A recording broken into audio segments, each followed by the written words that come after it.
Facial balancing is not just a non-surgical treatment. Providing a comprehensive treatment plan will give you the best result and make sure that you don't look weird.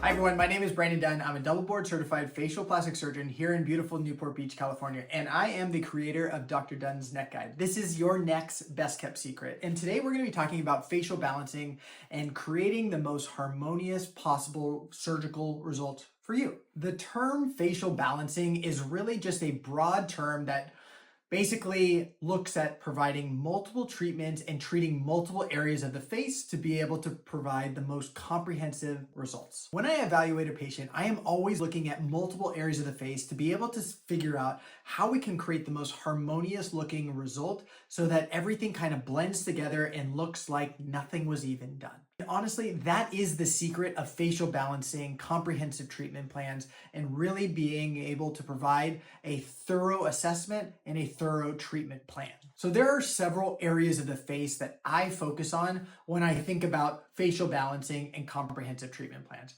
The one that is probably the most obvious is the profile view.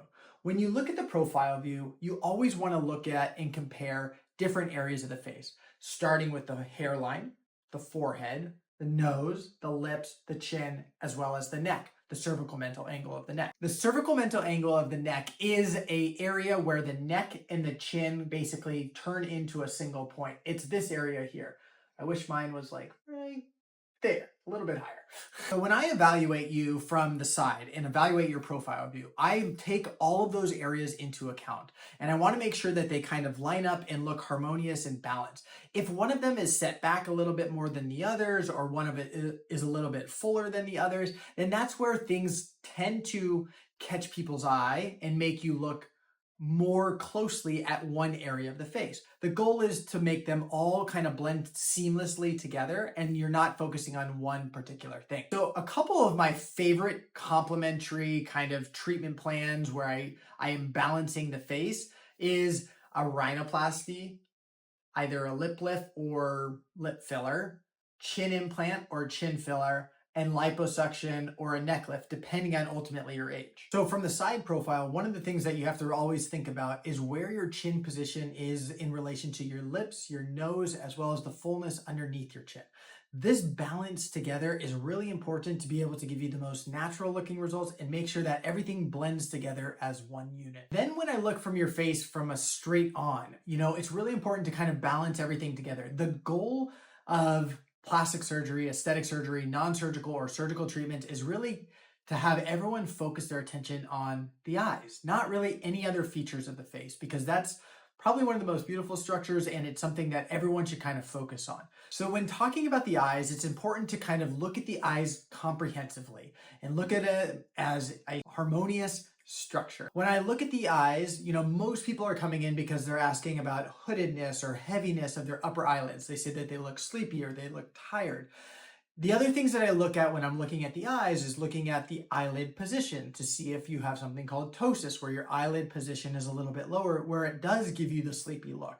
That's related to muscle weakness that needs to be tightened and another procedure may need to be done. The other thing I'll say is that you also want to look at the brow position. The brow position and the upper eyelid position really work harmoniously and they work balanced together. So by just removing a lot of extra skin, that doesn't mean that your brow position is going to be in the right place. And so making sure that these are ultimately in the right position, the right amount of skin is removed, that'll give you the most balanced, harmonious result. And then also when I'm looking at the eyes, I also am looking at the lower eyes. You want to make sure that when you're looking at the lower eyelids, most people are seeing either dark circles or bags or wrinkles or crepiness.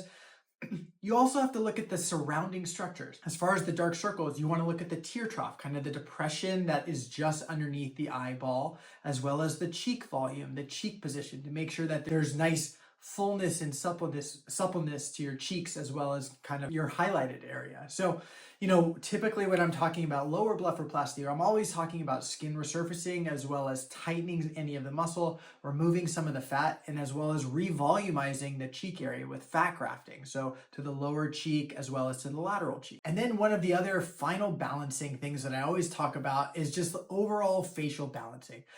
As patients get older, they begin to see heaviness and descent of tissue. So a lower face and neck lift tends to be the right procedure for those types of individuals. But to be able to kind of balance that result and give the most natural looking result, typically either a temporal brow lift or an outside brow lift or fat grafting, maybe in addition to be able to kind of give that volume back to a more youthful position, give you that fullness back into your cheeks where you were maybe 10, 15, 20 years ago, and helping to kind of redistribute any of the extra skin when you lift the sides of the face. All of these things are kind of balanced and working together to give you the best possible outcome and to make you look like the best version of yourself.